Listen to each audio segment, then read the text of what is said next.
Hare Krishna.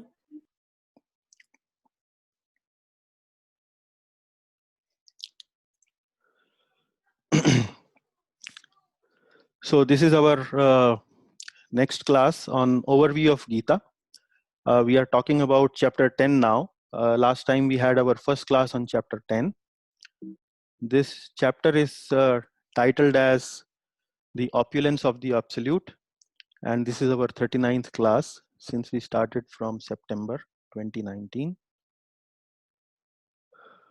Let us begin with Mangalacharan prayers. Invoke blessings from Srimati Radharani and Lord Krishna and our beloved founder Acharya Srila A.C. Bhaktivedanta Swami Srila Prabhupada. Om Ajnanatimirandhasya Jnananjana Chakshurunmilitam Yena Tasmai Shri Gurave Namaha Sri Chaitanya Manobhishtam Sthapitam Yena Bhutale Swayamarupa Kadamahyam Dadati Swapadantikam Vandeham Shri Guru Shri Yuta Padakamalam Shri Guruna Vaishnavamscha Shri Rupam Sagrajatam Sahagana Raghunathanvitam Tam Sajivam Sadvaitam Savadhutam Parijana Sahitam Krishna Chaitanya Devam Sri Radha Krishna Padan Sahagana Lalita Shri Vishakhanvitamscha He Krishna Karuna Sindho Dinabandho Jagatpate Gopesha Gopika Kanta Radha Kanta Namostute Tapta Kanchana Gaurangi Shri Radhe Vrindavaneshwari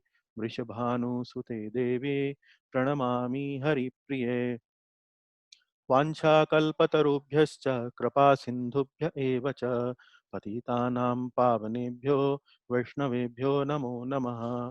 जय श्री कृष्ण चैतन्य प्रभु नित्यानंद श्री अद्वैत गदाधर श्रीवासादि गौरभक्तवृंद हरे Krishna Krishna Krishna Hare Hare Hare Ram Ram Ram Hare Hare.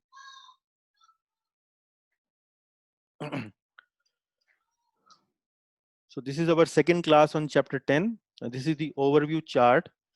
And last time we covered the first two subsections of chapter 10, which is till verse number 11. So today we'll be continuing from verse number 12 till 18. And we will also try to complete till verse number 42.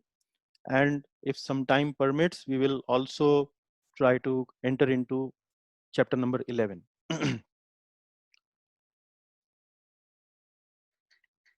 This is the sutra word for chapter 10. C, S stands for source of everything. E stands for essence of Gita, and E stands for everywhere. So we today will be focusing on the everywhere part, where the Lord describes his opulences and says that he pervades everywhere, and he'll describe even more, even further detail. But before we enter into the fresh subject of today, let us recap quickly what we did in the previous class. In the previous class, we mentioned the little introduction to chapter 10, where the Lord further describes his opulences in much more detail. And in the chapter also he mentions, and here in the introduction, we are also suggesting that the purpose of knowing and reading and hearing the opulences about the Lord is mainly to increase our devotion towards him. We should know that the Lord is so great and so sweet that we spontaneously start to offer our heart to the Lord. That is the main purpose, and that is why these are the sections of Bhakti Yoga where the Lord reveals about himself in much more detail.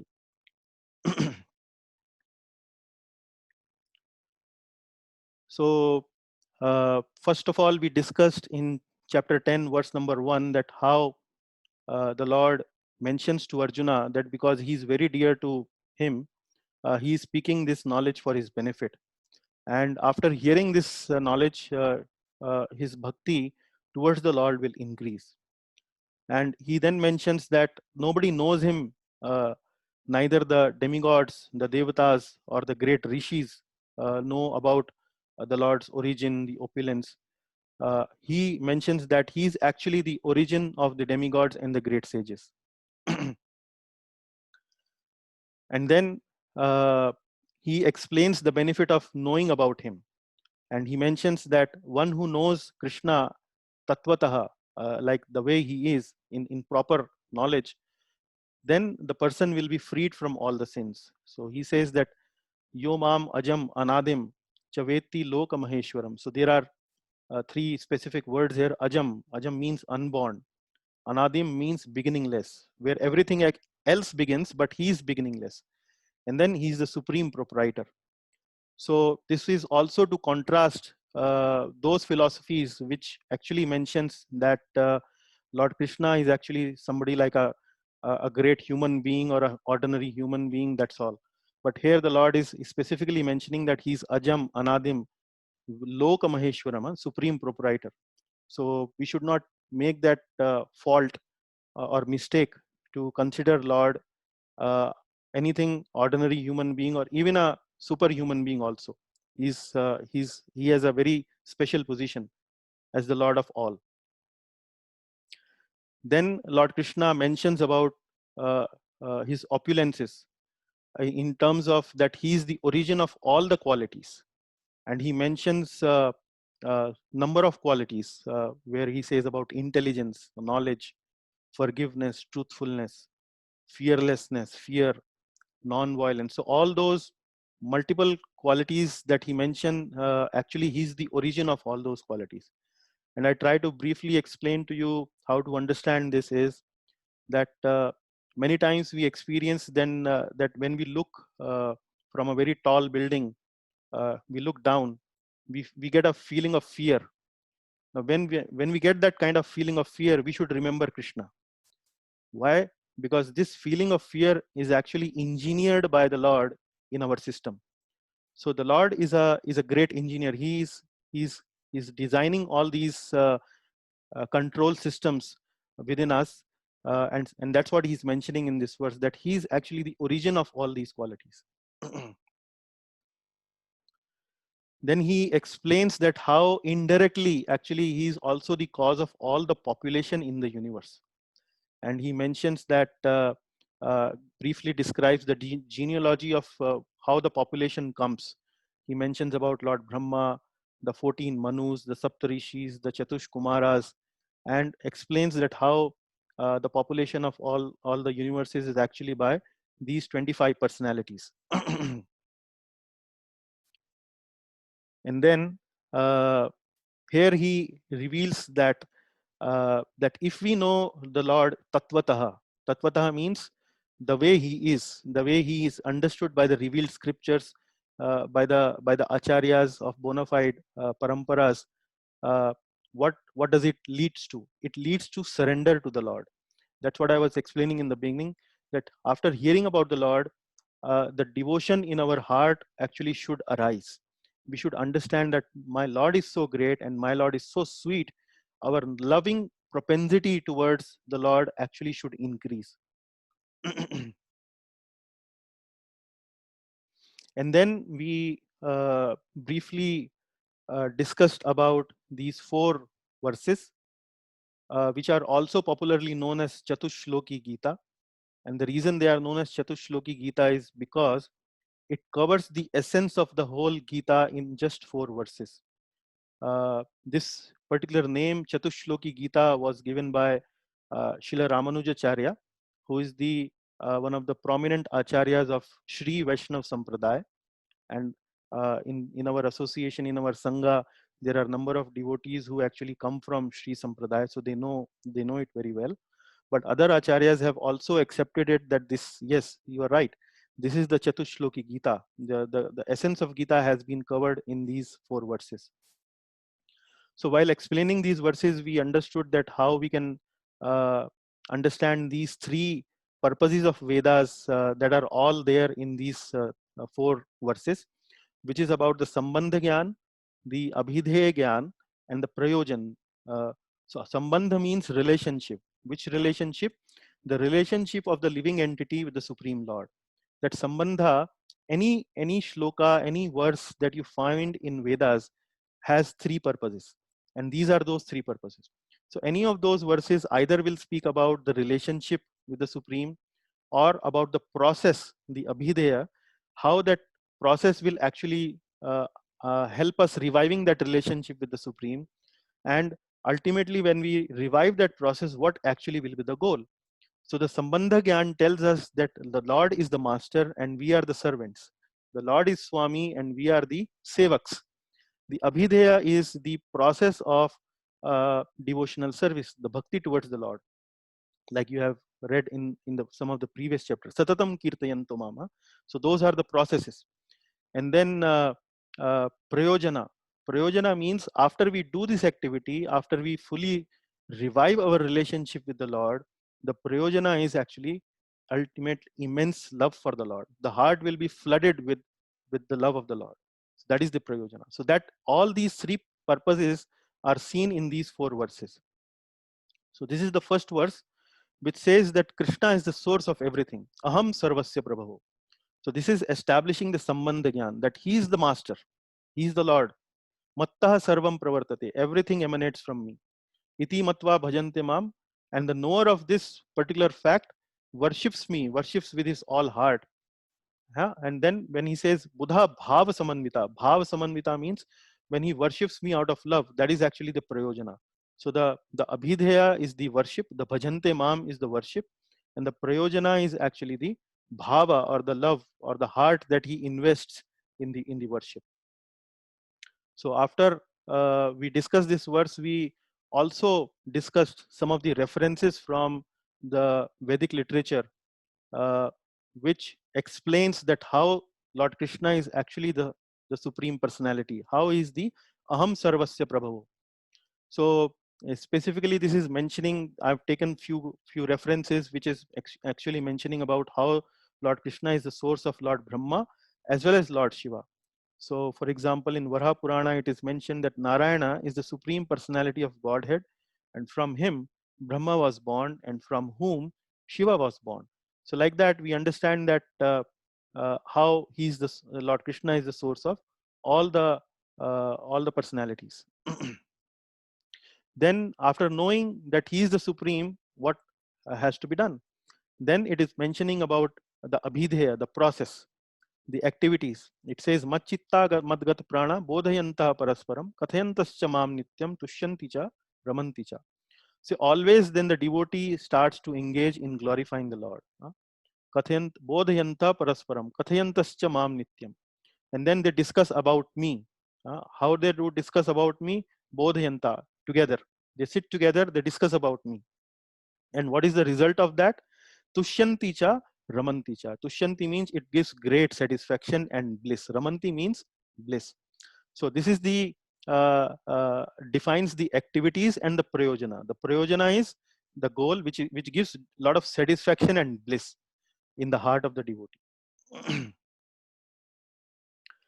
And here comes the great advantage of following this process, where in the next verse Lord Krishna says that if for some reason the devotee is struggling in his devotional service, is not able to understand me, then I only give him the intelligence to come to me. So he says that Tesham Satata Yuktanam Bhajatam Priti Purvakam. Now if he does that bhajan Priti Purvak with love, then I give him the Dadami Buddhi Yogam Tam. I give him the Buddhi. I give him the intelligence. So it is something like a bonus that the Lord actually reserves for his devotees who are doing Bhajatam Priti Purvakam. So Krishna provides the intelligence for doing the bhakti. So this is the special benefit of the Lord towards his devotees. He's actually reciprocating with the love of the devotees. So he is also all loving. So the devotee is loving in a minute way, but the Lord is loving in an infinite way. So if you love him even small bit, the love the Lord reciprocates in an infinite way, and he reciprocates by giving the buddhi by which the devotee can understand the Lord. And then he provides another benefit. He says that Not only I provide him the buddhi, I provide him the intelligence, but I also destroys all kind of ignorance. What are the ignorances or the dirty things of the heart? The lust, anger, greed, envy, illusion, pride. All these six uh, uh, nasty things or impurities in the heart, I destroy by giving him the by lighting a lamp of knowledge in his heart. So that is how the Lord is so merciful that he's explaining uh, to Arjuna that this is actually the benefit of doing bhakti. So this is explaining the abhideya part, the activities. Now, starting fresh for today's subject matter of today's class, we will proceed from verse number 12 to 18. Now, these verses have a very special significance in the flow of discussion in Bhagavad Gita. And why the special significance? Because these verses are spoken by Arjuna, but in these verses, he is no longer asking questions. He is no longer asking his doubts. He has been asking his doubts starting from, I would say, chapter number 2. And in chapter number 3, he asks a question. In chapter number 4, he asks a question. Again, he asks in chapter number 5. And if I recall correctly, I think he once again starts asking questions in chapter number 8. And so on. He has been asking several questions about the Lord in order uh, to relieve himself of the dharma sankat he finds himself uh, in the start of the narration of Bhagavad Gita. And now from 12th verse onwards, Arjun doesn't ask questions. He actually now he gives his first reaction. Whatever Lord Krishna has been telling to Arjuna, Arjuna now responds what he understands of how he understands the Lord. And this is of special significance because the way Arjuna understands Lord Krishna is actually we are also supposed to understand Lord Krishna in the same way. So let us see in great detail what is the reaction of Arjuna when he has heard Gita up till now. And then he starts with this verse, which is a very significant verse. Prabhupada has quoted this verse many times, and I will explain in a short while why it is so significant. He says, Arjuna uvacha param brahma param dhama pavitram paramam bhavan purusham shashvatam divyam adi devam majam vibhum ahustvam rishya sarve devarshirnaradastatha asito devalo vyasah swayam chaiva bravishime. So what he's saying?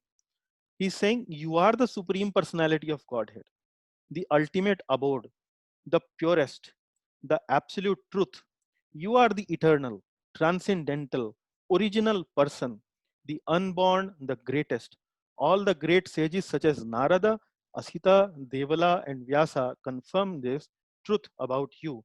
And now you yourself are declaring it to me. So this is, he's saying Param Brahma, Param Dhama.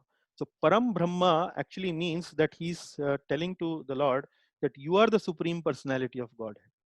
And then he's saying you are the Param Purusham, so supreme person, and then Adi Devam, original Lord, and then Ajam Vibhum. Vibhum means greatest.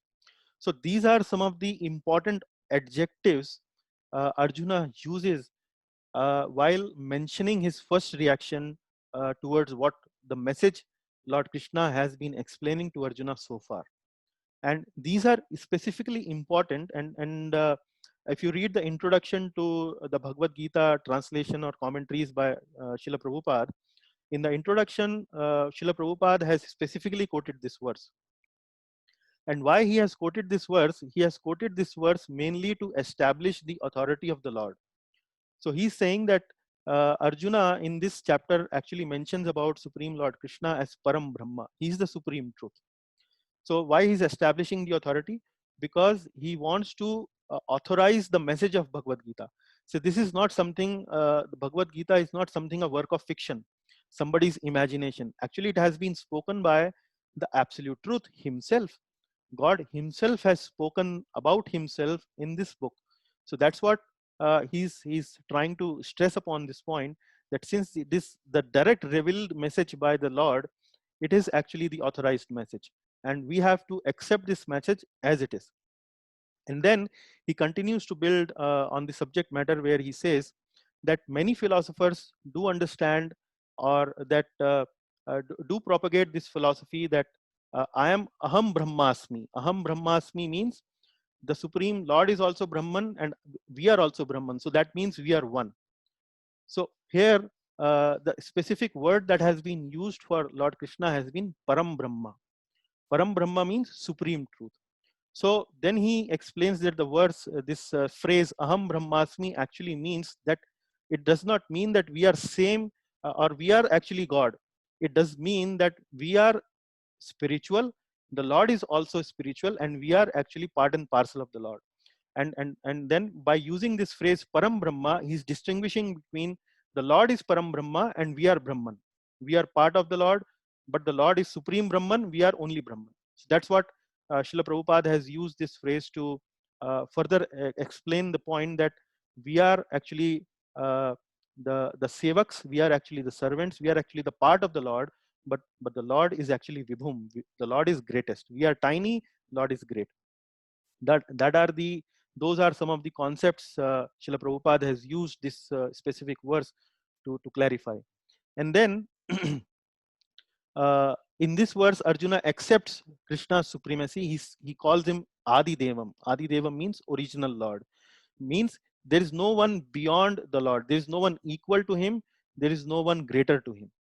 And then in the second part of these two verses, he quotes number of other authorities. He quotes Narada, he quotes Asita, Devala, and Vyasdev himself. So he says Narada, Asita, Devala, Vyasa confirms this truth about you. So he's saying that not only I am understanding like this about you, all the other sages, the great sages, Vedic great sages, they are also supporting this argument that you are the supreme person, you are the original Lord, you are the greatest person. So those are some of the points Srila Prabhupada has emphasized when he has quoted this verse. Then he further confirms what Lord Krishna was telling in the second verse of this chapter. He further confirms that neither the demigods nor the demons can understand your personality. And then he says, "O Krishna, I totally accept as truth all that you have told me. Neither the demigods nor the demons, O Lord, can understand your personality." He says, "Sarvametad ritam manye yanmam vadasi keshava nahi te bhagwan vyaktim vidur deva na danava." Vidur deva, deva means demigods, danava means the demons. Neither the demons can understand nor the demigods can understand you completely. So again, Srila Prabhupada has emphasized on this point that the acceptance by Arjuna of all that Krishna says has to be repeated, has to be followed. Then we can understand the essence of Bhagavad Gita, and then only can we understand that Krishna is the Supreme Personality of Godhead. So I was talking about the Sambandha, Abhidheya, and Prayojana. So this specific point is actually related to the Sambandha. So unless and until we continue to read Bhagavad Gita in this Sambandha, that the Lord is the master and we are the servants and we are the sevaks, unless and until we continue to maintain that relationship in our mind, maybe theoretically in the beginning, but unless we continue to maintain that relationship, we cannot understand the Supreme Personality of Godhead, because that will defy that the rules of bhakti. In the 15th verse, Arjuna further continues to explain. He says, "Swayam evatmanatmanam vetha tvam purushottama bhuta bhavana bhutesha deva deva jagatpate." Again, something, all those adjectives are once again repeating. He's saying, indeed, you alone know yourself by your own internal potency, O Supreme Person, origin of all, Lord of all beings, God of gods, Lord of the universe. So he's again repeating some of those adjectives. He's saying, Bhut Bhavan, you are the origin of all. Bhut Esh, Bhut means living entities, and Esh means the Lord. You are the Bhutesh, you are the Lord of all beings. And he's saying, Deva Deva, you are the God of even demigods. You are the demigods even worship you. Then Jagatpate, you are the Lord of the universe. You are the Lord of whole creation. So again, he's repeating some of those adjectives and explaining the same thing. Here in this verse, if you read the purport, the Tatparya given by Srila Prabhupada, Srila Prabhupada is quoted one of the very, very important verses from Srimad Bhagavatam. And this verse is the 11th verse of the second chapter of the very first canto of Srimad Bhagavatam. Here he is explaining, the verse is, Vadanti tat tat vidastatvam yajnanam advayam brahmeti paramatmeti bhagvaniti shabdyate. What Prabhupada is mentioning here is that the supreme truth is realized in three aspects: as impersonal Brahman, localized Paramatma, and at last as the supreme personality of Godhead. So we have discussed this particular concept earlier in our classes, but some of the devotees have joined us later in these classes. So for their benefit, I would like to briefly explain. So what in this verse Srila Prabhupada is trying to explain by quoting this verse from Srimad Bhagavatam, he's saying that the supreme truth is realized in three aspects, and these three aspects are gradual. So as the sadhaka or the practitioner progresses in his spiritual life, the realization of the absolute truth, who is none other than Bhagavan Shri Krishna, the understanding of Lord Shri Krishna comes to us in three stages. And those three stages are Brahman, Paramatma, and Supreme Personality of Godhead, Bhagavan. Krishnastu Bhagavan Swayam, in Swayam Bhagavan aspect of the Lord.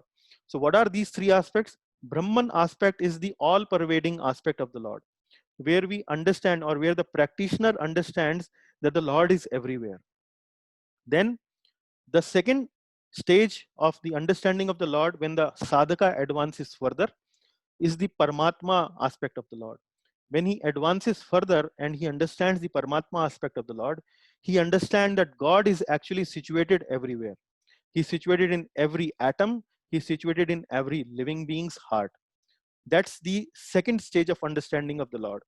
And the third stage of the understanding of the Lord is that the Lord is nothing but supreme personality. He's a personality like you and me. And you can actually deal with the Lord like you are dealing with each other today. You can actually play with the Lord. You can actually dance with the Lord. So that is the kind of understanding when the devotee understands that the Lord is actually Supreme Bhagavan. He's the Supreme Person. Like Arjuna has also been telling Krishna in the previous verses, you are the Supreme Purusha, Purusham. Huh? So he's calling, he's not simply calling that you are something like a impersonal light. No, he's not. He's calling Lord Krishna, you are the Adi Deva and you are the Supreme Purusha.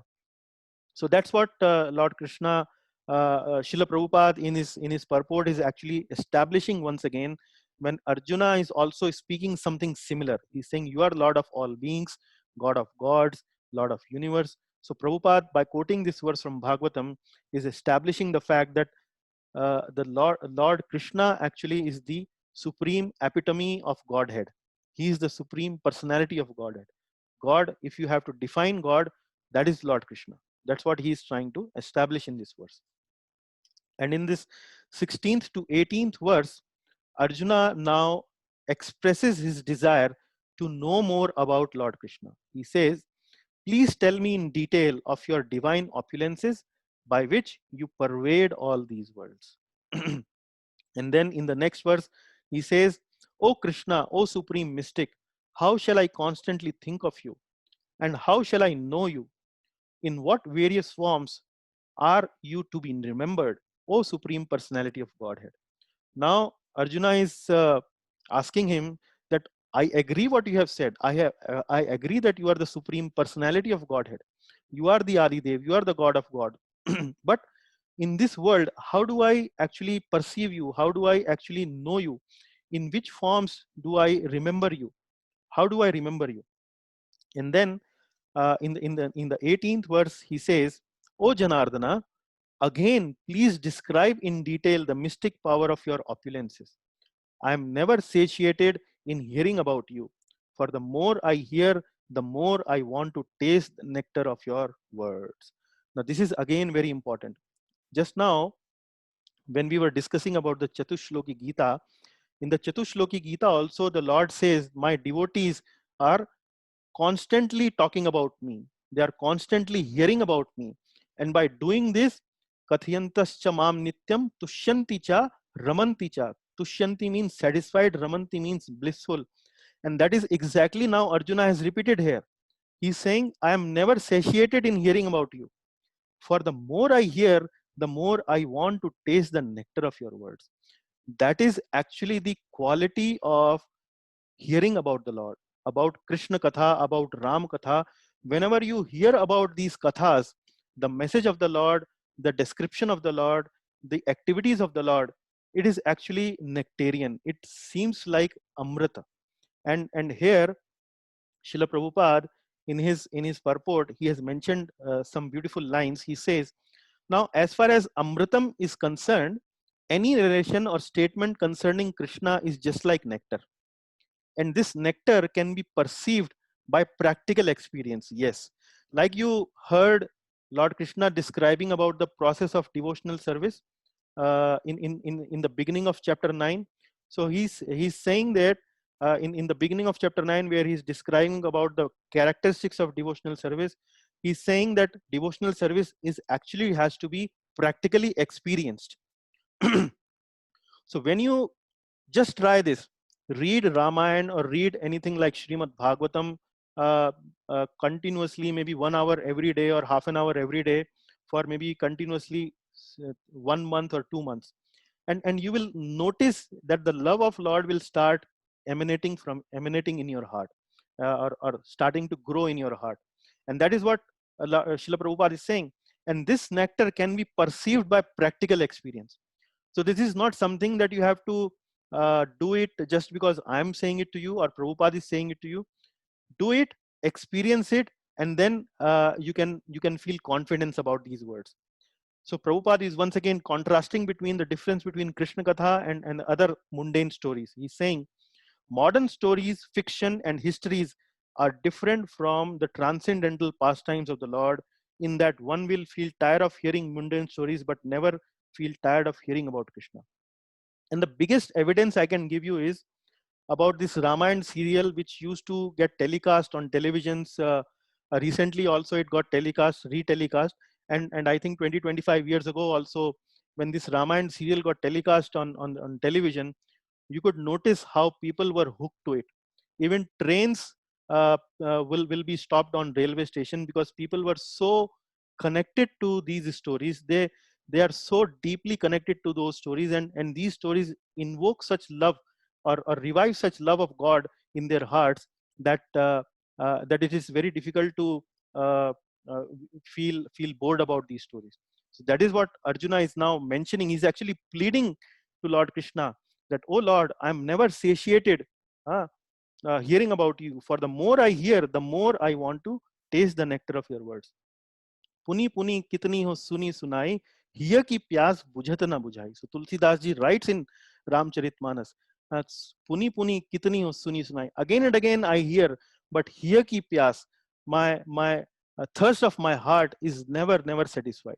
So this is the quality of Krishna Katha. And now Lord Krishna will explain about his different opulences, his vibhutis, from 19th till 42nd verse. And then the Lord starts to explain in the 19th verse. He's saying, like a very rich man, like a lord of everyone. So you can see how very rich people will talk. He's saying, the Supreme Personality of Godhead said, yes, I will tell you about my splendorous manifestations, but only of those which are prominent, O Arjuna, because my opulence is limitless. Now, Lord is not speaking something out of pride. He's actually simply stating a plain fact that his opulences are limitless. Bhai, kitni bataun tumko? I'm going to tell you only selected few, because I cannot tell you because they are limitless. There is no end to it. So that's how the Lord introduces about the opulences that he's trying to explain to Arjuna. And then he starts with saying, Ahamatma Gudakesha Sarvabhutasha Yasthitha Ahamadischa Madhyamcha Bhutanamanta Evacha. Again, he's saying he's all pervading. He's saying that I am the beginning. Ahamadischa Madhyamcha Bhutanamanta Evacha. I am the middle. I am the end of all beings. And then he's saying Ahamatma Gudakesha Sarvabhuta Shayasthitha. I am the Paramatma. I am the super soul, O Arjuna, who is seated in the heart of all living beings. So he starts with this, and Srila Prabhupada mentions a very beautiful point in the Tatparya. Prabhupada writes, he's saying that the total material energy is not the cause of creation. Actually, the Mahavishnu enters into the Mahat Tattva, the total material energy. He is the soul. When Mahavishnu enters into the manifested universes, he again manifests himself as the super soul in each and every entity. So Prabhupada is explaining or expanding on the point where the Lord is saying Aham Atma. So Aham Atma also means that the Lord is situated as Paramatma in everyone's heart. But in each and every universe also, he is actually situated as a super soul. And that's what he's saying, that in the total material energy is not the cause of creation. The cause of creation is not the material energy. Actually, Mahavishnu enters into the Mahat Tattva. Now, what is this Mahat Tattva? This Mahat Tattva is the material ingredient which the Lord uses to do the creation. So like, for example, you have to prepare, for example, potato sabji. So you will collect all the ingredients, like you will get potato, you will get spices, you will have some water, some tomato, and so on. So this Mahat Tattva is something like the ingredients by which the Lord actually creates this material creation. And that's what Srila Prabhupada is saying. It is not that the material energy alone is the cause of creation. It is only because Mahavishnu enters into this ingredients which is known as Mahat Tattva, the total material energy comes into existence. So he's explaining on this word called Aham Atma, where he's trying to explain that Lord is present everywhere, and that is why everything is holding together. So that's what the Lord starts to describe his opulence. Then from verse number 21 till verse number 39, all 19 verses, Lord Krishna describes around 70 of his opulences. And how does he describe?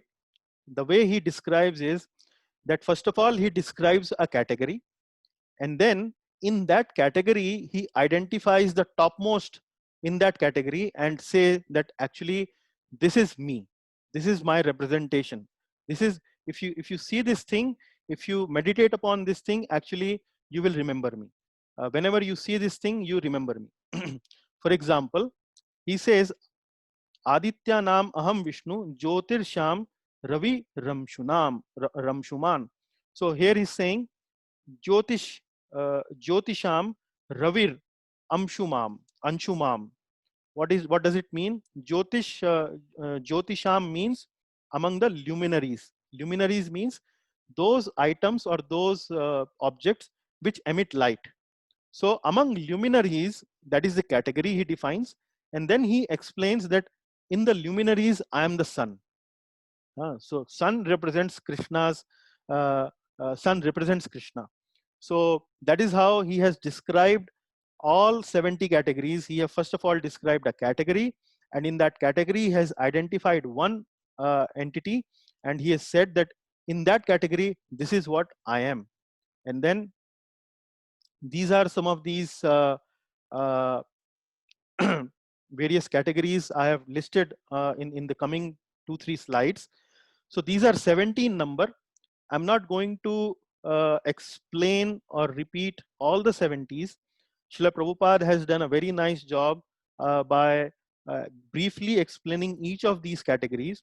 But I will give you a brief explanation of some of those categories which are really easy to follow, so that you understand the message or you understand the mood in which Lord Krishna is describing these opulences. We already discussed about the sun.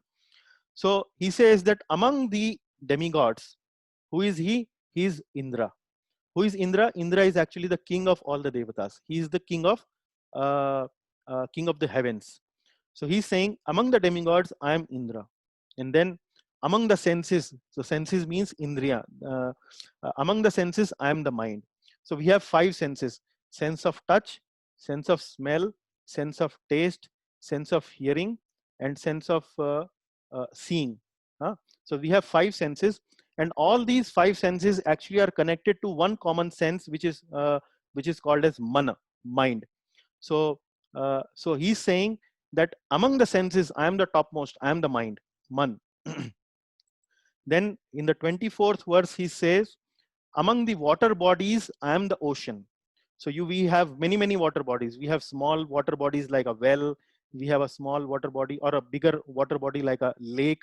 And then we have a river. But among all these water bodies, I am the topmost. I am actually the ocean, because ocean is so grand. It represents Krishna. When you see ocean, it should remind you of Krishna. And then another very important comparison where he tells about among sacrifices. This is actually verse number 25. So in verse number 25, he says, Maharshinam Bhraguraham Giramasyam Ekaksharam Yagyanam Jap Yagyo Asmi Sthavaranam Himalaya. So what he's saying, so he is given 4 comparisons, but Yagyanam Japa Yagyo Asmi. So among the sacrifices, Lord Krishna is saying that I am the japa, I am the chanting of holy names. So there are many yagyas, there are many sacrifices described in the Vedic literature, but the Lord considers chanting of his holy name actually is the topmost sacrifice. And this is how we start our Bhagavad Gita classes every time. We start with chanting of the holy name of the Lord, at least one round, so that we get into that purified consciousness to discuss Krishna Katha. And then in the 27th verse, the Lord says, among men, I am the king. So when you see the king, when you see the prime minister of a country or a president of a country, that should remind you of Krishna. So among the men, he says, I am the king. In 28th verse, he says, among the cows, I am the Surabhi cow. The Surabhi cow is the Kamadhenu cow, which can fulfill all desires. Whatever you ask from this cow, it can produce you.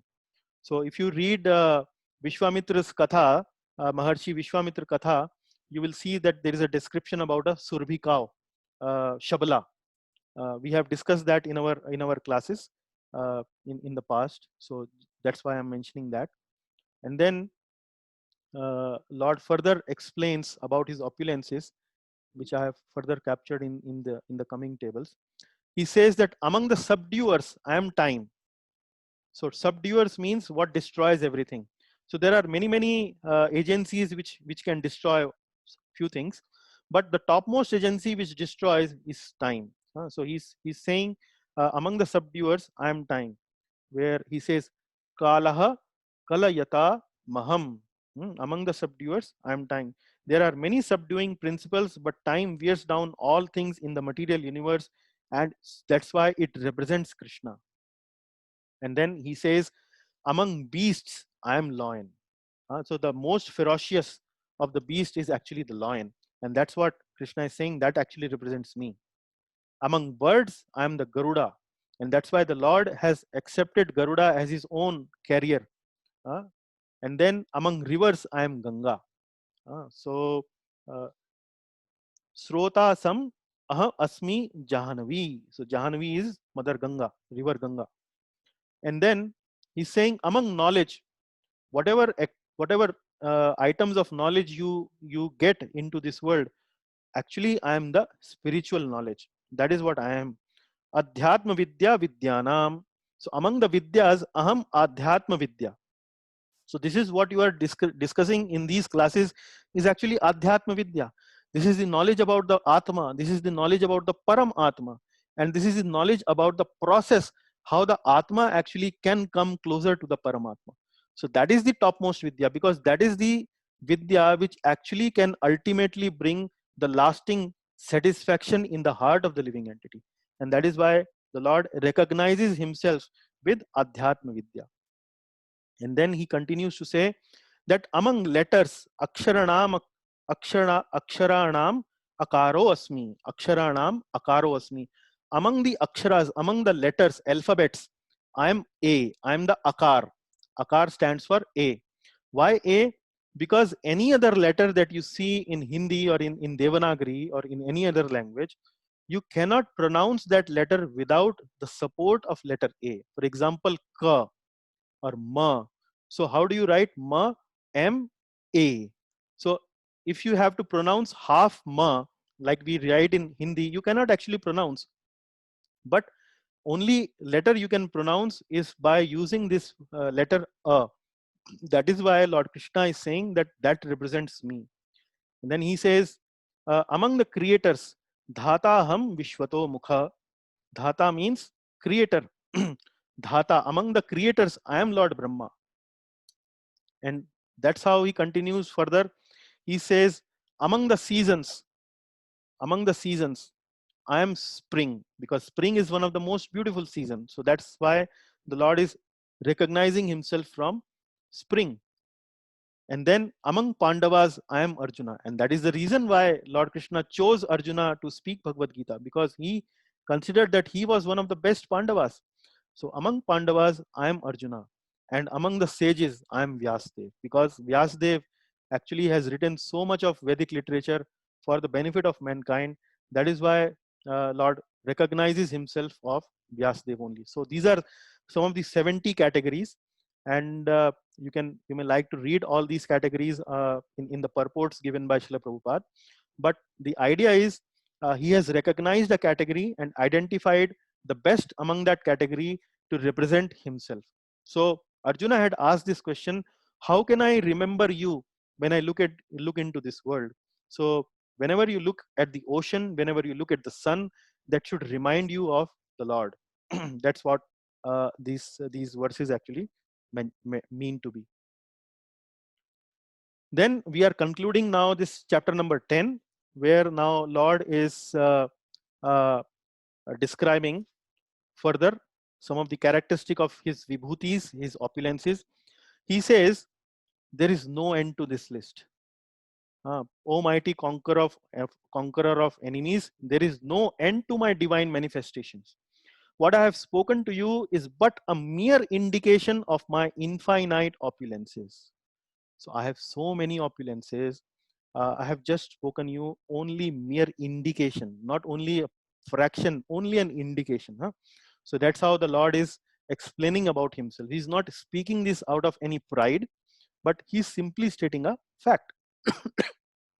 And then here is an important verse, 41st, where he's saying, यद यद विभूति मत्सत्वं श्रीमत् ऊर्जितमेव च तत्तद एवावगच्छत्वं माम तेजोंश संभवम. Now he is saying yad yad vibhuti matsatvam. So whatever majestic opulences, all what you see opulent, beautiful, Srimad, and glorious, whatever beautiful, opulent, and glorious that you see, that actually springs from but a spark of my splendor. So whenever next you see anything majestic, whenever you see anything really beautiful, or whenever you see anything glorious, you should understand that actually that is something Lord Krishna's representation. That should remind you of the Lord. Or the Lord has given this person or this individual or this particular creation its spark of its splendor. It is just a fraction. It is Tejo Amsha Sambhavam. Tejo means splendor. Amsha means just a tiny spark of the Lord splendor. That's what it is. So this is how Lord is explaining to Arjuna that yes, how you can perceive to me. So next time when you see Narendra Modi or Rashtrapati Kovind, our Ramnath Kovind, then you should remember, no, these are actually representative of Lord Krishna. So that's how this has to work. And then in the 42nd verse, the Lord now concludes this chapter. He's saying, but what need is there, Arjuna, for all this detailed knowledge? With a single fragment of myself, I pervade and support this entire universe. So he's saying that, ठीक है, मैंने आपको, I have explained you a lot of details, But what is the need of this detail? Just understand one simple fact, that I pervade this whole universe with a single fragment of mine. It's saying single fragment. He's saying अथवा बहु नैतेन किम ज्ञातेन तवार्जुन विष्टभ्या हदमिदम कृत्स्नम एकांशेन स्थितो जगत. Ekamshena. So ekamsha means only by one amsha, only one small fragment, the whole entire universe is actually manifesting. So this is the 10th chapter we have finished, and we have still, I think, 15-20 minutes before we can conclude this class. So I will take this liberty now to enter into chapter number 11, which describes about the universal form of the Lord. So you have understood that in chapter number 10, Arjuna has been given this information, extra information or more detailed information about the opulences of the Supreme Lord. But now in chapter 11, he desires to understand Lord even more, and he requests to see the Lord's universal form. So the picture that you see on your screen, on the left hand side, you can see that Arjuna is situated on his chariot, and you can see also Krishna sitting in front of Arjuna, and he's showing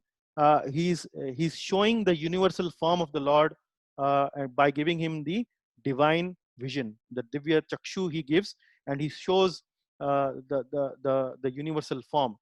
And then on the right hand side, that picture you see is the description that Arjuna gives to Krishna when he sees his universal form. He says that I feel that now thousands and thousands of suns have actually appeared on the sky, and that's how I perceive your universal form. So Arjuna is now in a mood of awe and reverence. He's actually experiencing Adbhuta Ras, Adbhut or Vismaya Ras. Vismaya means surprise. Adbhut means extraordinary. So he's feeling that kind of a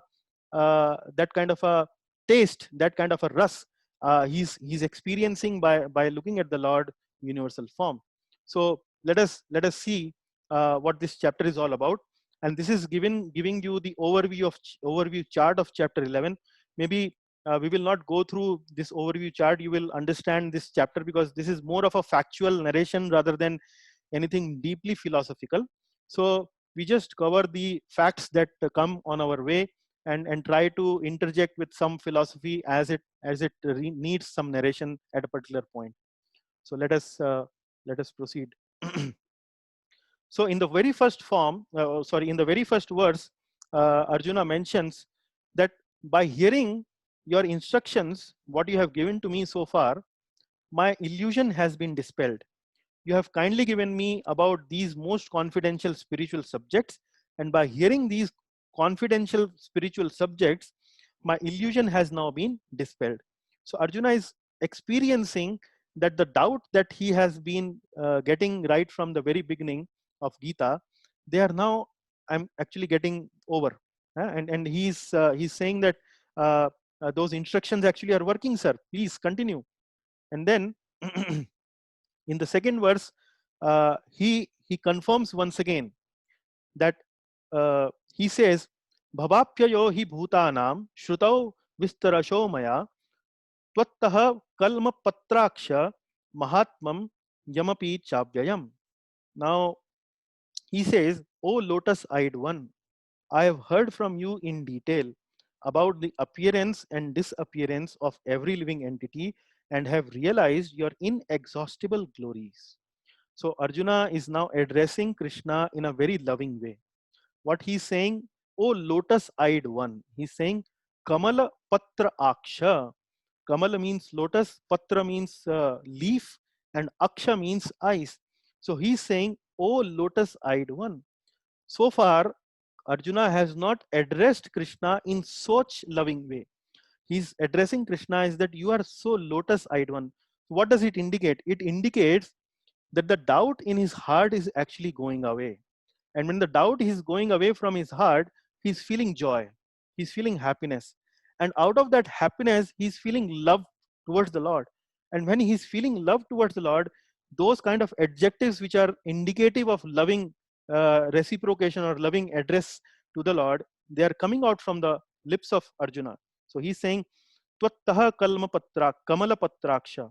Huh? And then he continues to further explain. He says, now I desire to see your universal form. Evametad yathatha tvamatmanam parameshwara drashtum ichhami te rupam aishwaram purushottamam. I am drashtum ichhami. Drashtum ichhami, I want to see. Te means yours. Rupam aishwaram, I want to see your aishwarya roop. I want to see that great form of yours, O Purushottama. So once again, he's addressing Lord Krishna as O Purushottama, O great personality. I want to see that Aishwarya Rupa of yours. Now, the philosophical aspect that we need to understand at this point is that the universal form of the Lord is actually a temporary form. It is not a permanent form that exists in the spiritual sky. The universal form exists only in the material creation. It doesn't exist in the spiritual creation. And the universal form also manifests and unmanifests with the creation. So like the Lord has been mentioning, bhutva bhutva praliyate. Bhutva bhutva praliyate means this creation is created and destroyed, created and destroyed, and so forth. The universal form also gets created when the Lord when the Lord creates this universe, and it also gets destroyed when the universes get destroyed. But here there are two other important points. What are those two other important points? Why Arjuna is actually asking the Lord to show his universal form. So Srila Prabhupada is writing in his purports uh, that Arjuna actually understood the supreme position of the Lord. He understood that you are the supreme personality. But in the future, maybe others might doubt that, mainly only because you were the friend of Krishna. Probably that was the bias you might be having towards Krishna, and that's how you glorified the Lord like that. That you are Param Brahmam, Param Dhamam, and you have glorified the Lord like that. But in order to satisfy others, he has requested the Lord that kindly show me your universal form, because when you will show your universal form, there will not be any doubt among in anyone's mind that you are not the supreme person. So this is the first reason that Srila Prabhupada mentions Arjuna requests Krishna to show his universal form. And the second reason is what Srila Prabhupada writes is, he also wanted to set up a testing criteria between who is God and who is a false God. So you might be hearing many times in the newspaper, people might be claiming that I am actually the avatar of Vishnu. Sometimes you might hear those news, and those news are not only available in these times, these are available in multiple other periods in the past also.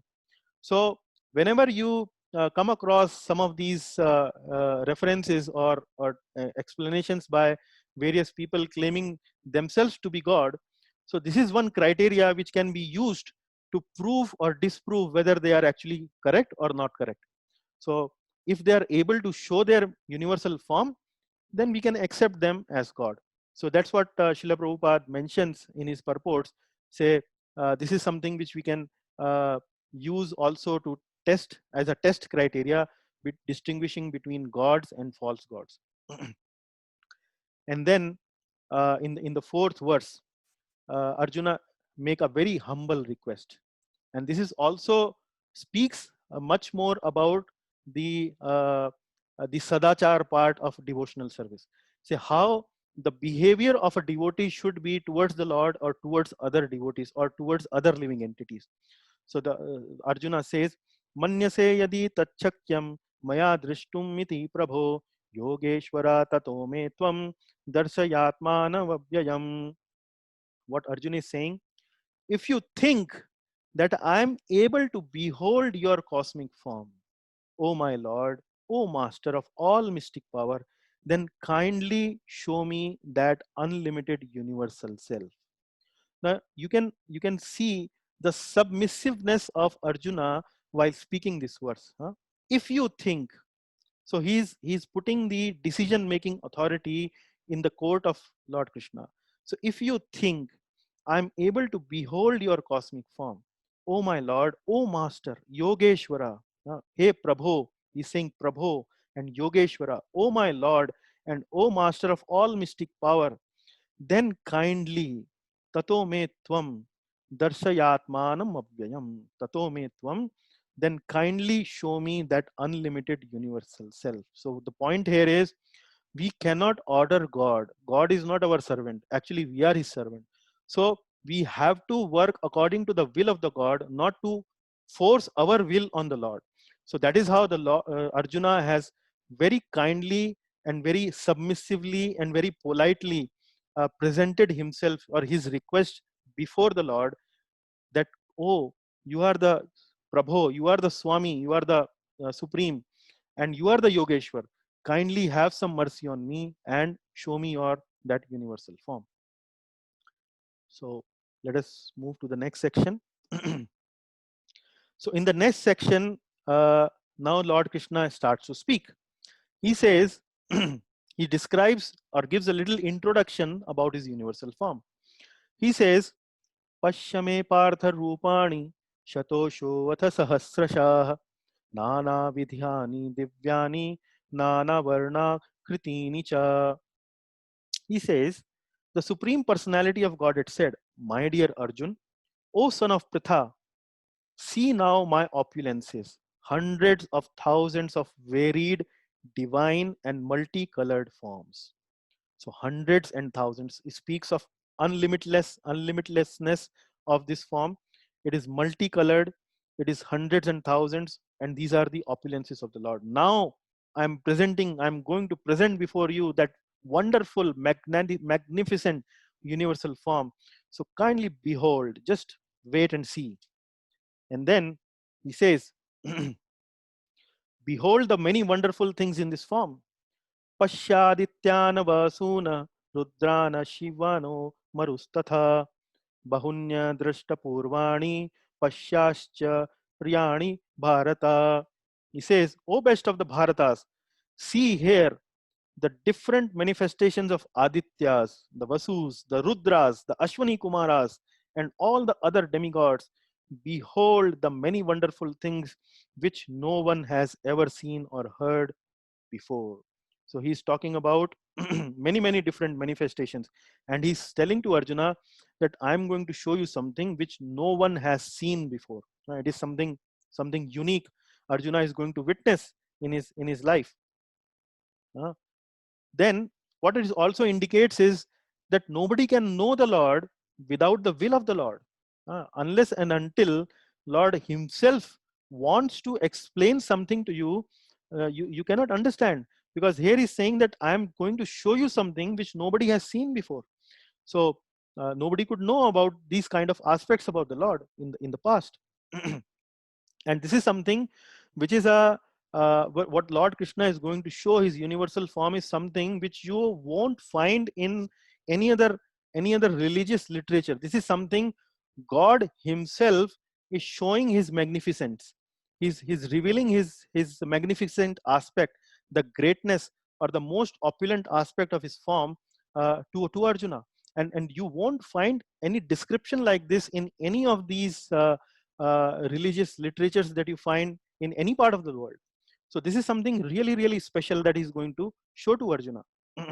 And in the seventh verse he says, sorry, in the eighth verse, in the seventh verse he says, O Arjuna, whatever you wish to see, behold at once in this body of mine. The universal form can show you whatever you now desire to see and whatever you may want to see in the future.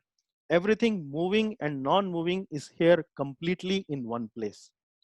Now it looks like a big supermarket kind of thing where you can purchase anything and everything. You don't have to go to any other shop. So he's saying, just see everything in one place. And then anything from the past, anything from the present, anything the future, by my mercy, just by sitting at your chariot, I am giving you the Divya Chakshu, and you can see everything in one place. So that is what the Lord's greatness is. Such a facility for Arjuna. And then he mentions to Arjuna but you cannot see me, or that form of mine you cannot see with my present eyes. Therefore, I give you divine eyes. Behold my mystic opulence. Pashyame yogam aishwaram. Natu mam shakyase drashtu mane naiva swachakshusha. Divyam dadami, divyam dadami te chakshuhu. Divyam dadami te. Te means you, chakshuhu. Chakshu, I am giving you the Divya Chakshu, Pashyame Yogam Eshwaram. Pashya, just see my mystic opulence. Yogam Eshwaram. And in this purport of verse number 8, Srila Prabhupada has mentioned couple of points which are important to note. These points are, what Srila Prabhupada writes is, the universal form of Krishna is not very important.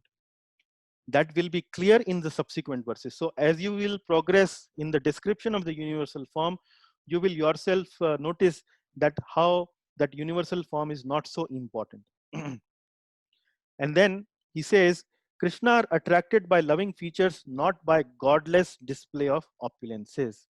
So Prabhupada is writing in his purport that devotees, the bhaktas, are generally not attracted towards the universal form, because they are generally attracted by the loving features of the Lord, not by godless display of opulences. So that's what the devotee doesn't like. Devotee has a relationship of love for the Lord, and he really appreciates when the Lord appears in the beautiful Sham Sundar form, where he is playing a flute, where he's lotus eyed, where he's having a beautiful smile on his face. And that's how the Lord appears beautiful to the heart of the devotee. That's what the devotee really cherishes and enjoys when he observes the Lord. He's not interested in noticing the godless display of opulences. So he doesn't get really attracted towards all these features.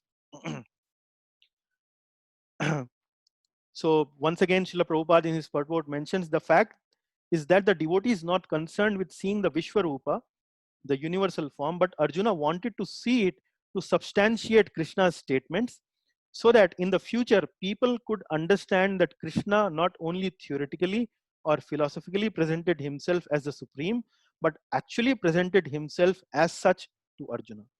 Once again, that point which I was mentioning before, this is specifically Arjuna is trying to do this just to set a criteria, and just to make others also convinced about the supreme position of Lord Krishna.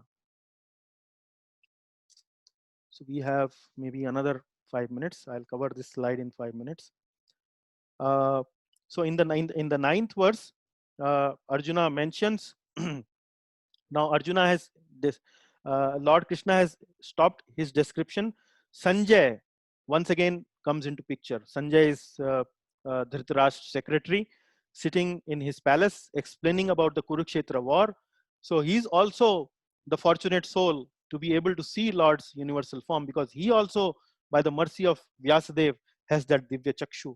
So he is now explaining to Dhritarashtra. He's saying, O king, having spoken thus, the supreme Lord of all mystic power, the personality of God had displayed his universal form to Arjuna. And then he speaks this verse. Sanjay speaks this verse. Aneka vaktra nayanam, aneka adbhuta darshanam, aneka divya bharanam, divya aneko dayadyutam, divya malyambaradharam, divya gandhanulepanam, sarvascharya mayam devam, anantam vishwato mukham. Now, there is a lot of anek in this verse. So, aneka vaktra nayanam, aneka adbudha darshanam, aneka divya abharanam, and then divya malayambara dharam. So, divine and anek, many and divine.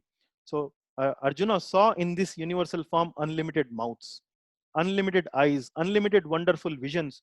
The form was decorated with many celestial ornaments and bore many divine upraised weapons. He wore celestial garments, and many divine scents were smeared over his body. All was wondrous, brilliant, unlimited, all expanding. So this is something like, which is just we can just imagine, try to describe in words, but cannot really fathom how that universal form would have looked like. maybe some description, we can make some understanding about this form. And then in the 12th verse, he's saying, if hundreds and thousands of suns were to rise at once into the sky, their radiance might resemble the effulgence of the Supreme Person in that universal form. Now again, the Adbhuta Ras, the Vismaya, is seen in this verse, described by Sanjay. He's saying it is like hundreds and thousands of suns. If they were to rise in the sky, that was the kind of effulgence that you could see in that form. So he's trying to give a mental picture to Dhritarashtra, what actually he's going through. And then in the 13th verse, he says, at that time, Arjuna could see in the universal form of the Lord the unlimited expansions of the universe situated in one place, although divided into many, many thousands. So again, the facility is there. Arjuna is sitting here in the chariot, and while sitting at one place, he's able to see all what is possible to see in the universe, divided into many, many thousands. So he could see Lord Brahma, Lord Shiva, and whatnot, you name it, it was there in that form. And then further in the 14th verse, after seeing this form, Arjuna bows down in astonishment. Then bewildered and astonished, his hair standing on end, Arjuna bowed his head to offer obeisances, and with folded hands began to pray to the Supreme Lord. So he's now feeling that kind of a awe and reverence. He's feeling really that he has seen something really, really great. And then once you are in front of something really, really great, you feel submissive. You feel something like offering obeisances, offering pranams. So he's saying the relationship between Arjuna with Krishna was of a relationship of a friend.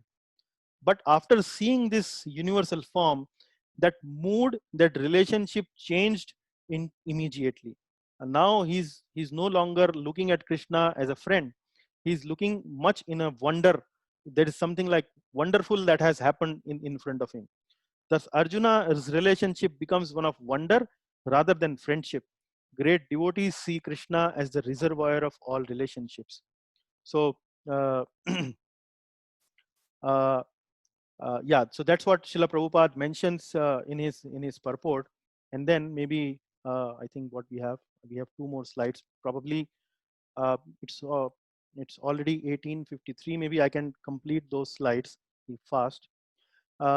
Here Arjuna says that he sees Lord Brahma, Lord Shiva, and divine serpents. So I've tried to capture some picture like that, where you see a lot of serpents, and I think Lord Shiva is also maybe somewhere, maybe not, but he's seeing Lord Krishna, Lord Brahma, Lord Shiva, and many divine serpents. And then he says that these are many arms, many bellies, many mouths, many eyes. So that's all you can see. It's Aneka Bahu Daravaktra Netram Pashyami Tvam Sarvato Ananta Rupam Nantam Namadhyam Na Punastha Vadim Pashyami Vishweshwara Vishwarupa. So this is really, really wonderful going on in front of Arjuna, and effulgent, difficult to see, spreading like a blazing fire. Once again, he explains that it is very effulgent, it is very difficult to see. All the forms are spreading like blazing fire. So I've shown some fire here in the picture, you can see. That's what he says. And in the 18th verse, he concludes once again. Again, the experience of the universal form, he explains in front of Lord Krishna. He says, Tvamaksharam paramam veditavyam, Tvamastya vishwasya param nidhanam, Tvamvavyaya shashvato dharmagopta, Sanatanastvam purusho mato me. Once again, similar glorification of the Lord. You are the Aksharam paramam veditavyam. You are the supreme primal objective. Aksharam. Aksharam means infallible, which doesn't destroy, which doesn't deteriorate. Aksharam paramam, topmost. Veditavyam. You are to be understood like that. Veditavyam means you have to be understood like the Aksharam paramam. And then Vishwasya param nidhanam. You are the ultimate resting place. Nidhanam. Vishwasya param nidhanam. Ultimate resting place of Vishwa. Everyone. Tvam Avyaya Shashvata Dharma Gopta, maintainer of eternal religion. Shashvata Gopta. Sanatan Dharma, that's what we call. Huh? So you are actually the maintainer of that Sanatan Dharma, Shashvata Dharma Gopta. And then Sanatanas Tvam Purusho Mato Me, eternal, ancient, supreme person. And that is my opinion about you, Mato Me. Huh? So this is how Arjuna concludes his experience of his universal form. Now from the next 19th verse onwards, he defined a different experience of the universal form, which is the Kala Rupa of the universal form, which we will discuss in the next class. Till then, I think we have concluded our class now. So all glories to Srimad Bhagavad Gita, all glories to Srila Prabhupada, and all glories to the devotees assembled. So now we can open the discussion and takeaways and comments time. Thank you very much. Hare Krishna, Prabhu. Hare Krishna, Mataji. Yes. That Arjuna will always remember the universal form of God. Yeah, that you will see how the discussion concludes at the end of this chapter, where Arjuna requests Krishna to actually take back his own previous Sham Sundar form. So he, out of curiosity, as we have mentioned, and out of the need for setting up a precedence that Lord Krishna was not simply speaking these philosophy theoretically, actually he can prove that he is actually the supreme personality of Godhead. And that's how he displayed his universal form in front of Arjuna. So, but ultimately Arjuna really wants to remember Krishna's Sham Sundar form, the two-armed beautiful form of Lord Krishna that exists in Golok Vrindavan. That's what Arjuna is really desirous to remember and keep in his heart. Okay. Thank you, Prabhu. Thank you, Mataji. Prabhuji, I have a question. Yes, what Prabhuji. gives Arjuna an indication that such a universal form exists? Before he asks, he should come to a stand that such a form exists. So I didn't get that.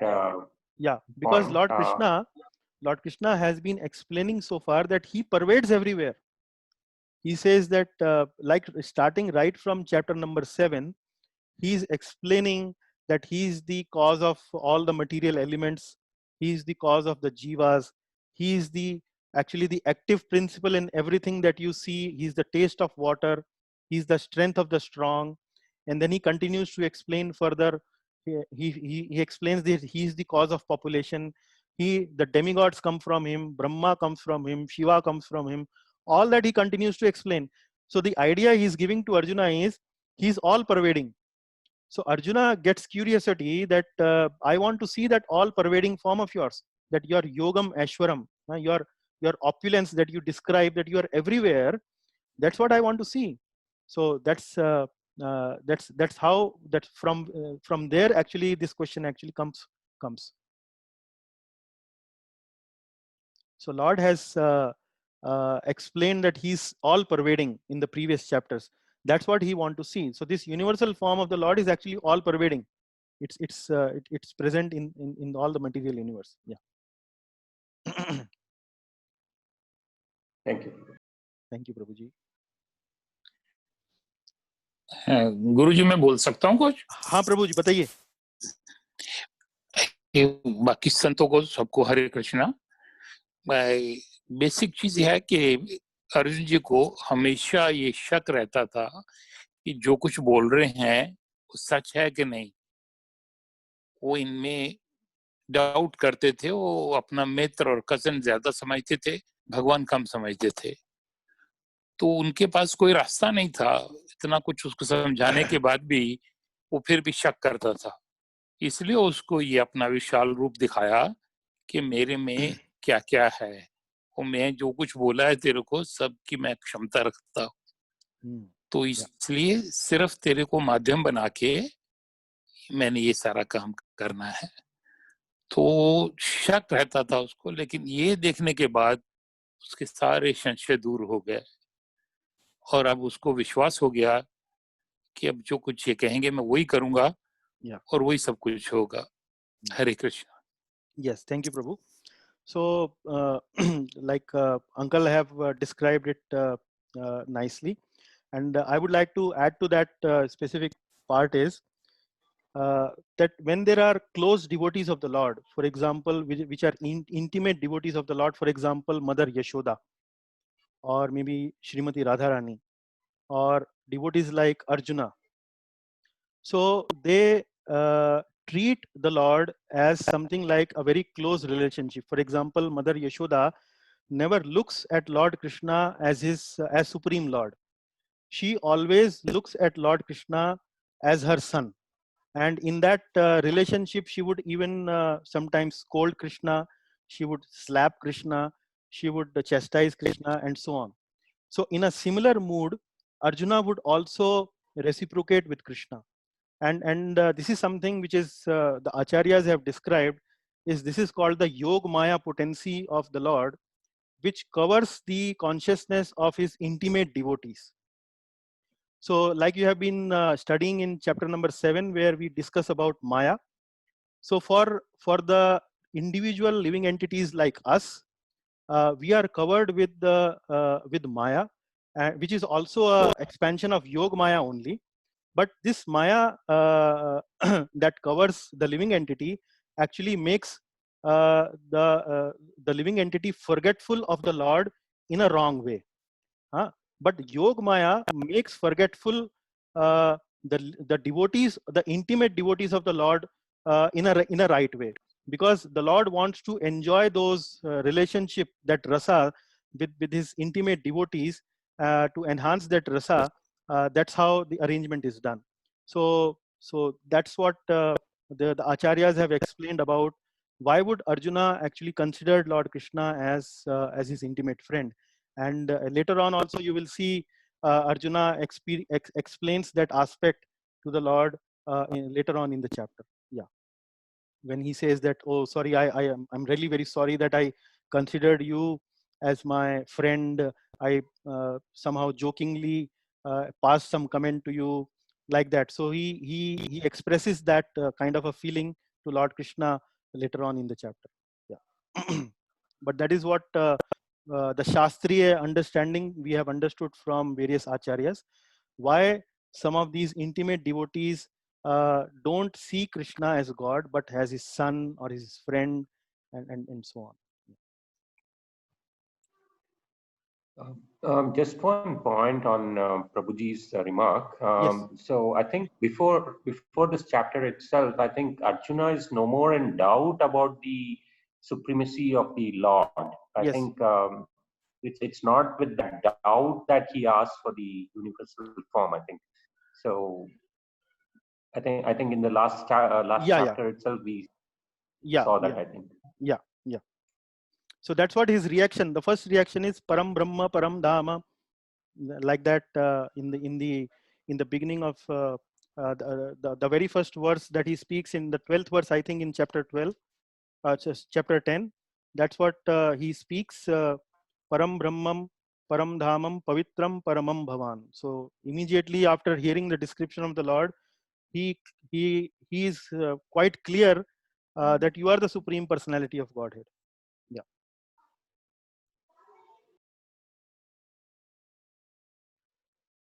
Any other comments? Any other takeaways?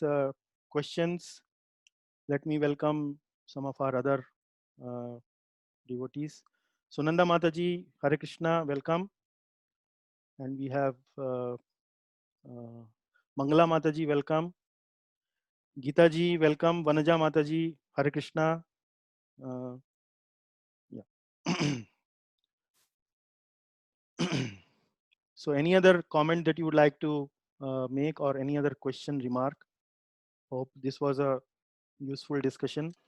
So just from progress perspective, I am targeting to complete chapter 11 in the next class.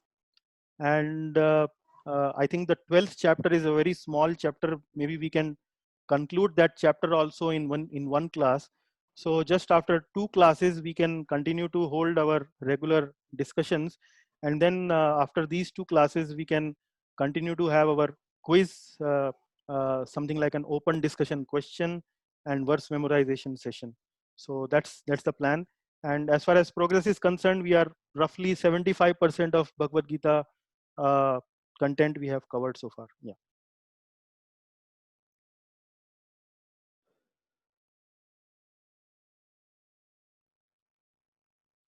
So if no more further questions, I really appreciate your time. Once again, that you have. any acronym beta इसके लिए? I will provide the acronym in the next class. I will add that.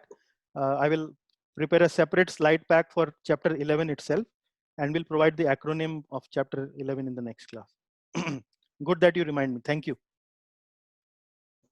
Okay.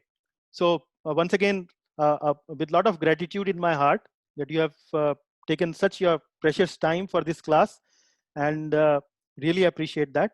So we will continue our discussion from the next class, and thank you very much. Hare Krishna. Hare Krishna, Prabhu. Hare Thank you very Krishna. much. Thank you so much. Wonderful. Hare Krishna. Hare Krishna. Hare Thank Krishna, you. Hare Krishna, Hare Krishna. Hare सब Krishna. संतों को हरे कृष्णा, सब राधे संतों को राधे। हरे Krishna, Hare Krishna. हरे कृष्ण। आयुष्मान भव, शस्त्र खुश। कैसे हैं प्रभु जी? मैं अच्छा हूँ प्रभु जी, आप कैसे हैं? बस बढ़िया, ठीक है। बहरन ठीक है, बच्चे ठीक हैं, सब बढ़िया। बहुत सारा प्यार देना। हाँ हेलो जी, करतार, हाँ जी, कैसे हो? आप सुनाइए। Enjoying the classes? हाँ भाई, अपना बच्चा और गुरु दोनों हैं। जब दिल करता है गुरु मान लेता हूँ, ज्यादा तो गुरु ही मानता हूँ, पर लेकिन मन करता है बच्चा मानने को भी। नहीं बच्चा तो है। आज उसने अंकल बोला मजा नहीं आया, मैं उसको रिक्वेस्ट करी थी, ताऊ जी बोला कर यार। हाँ जी ताऊ जी, सॉरी कोई सॉरी बात सॉरी। नहीं। हाँ, कोई बात नहीं, ये सब है क्योंकि उसमें क्या है, प्यार में जो मर्जी बोलो। जी। हाँ, तो सब चलता है, सब चलता है। और एवरीथिंग ओके? हाँ भाई, अभी तक तो ठीक है, सांस आती जाती है, बढ़िया।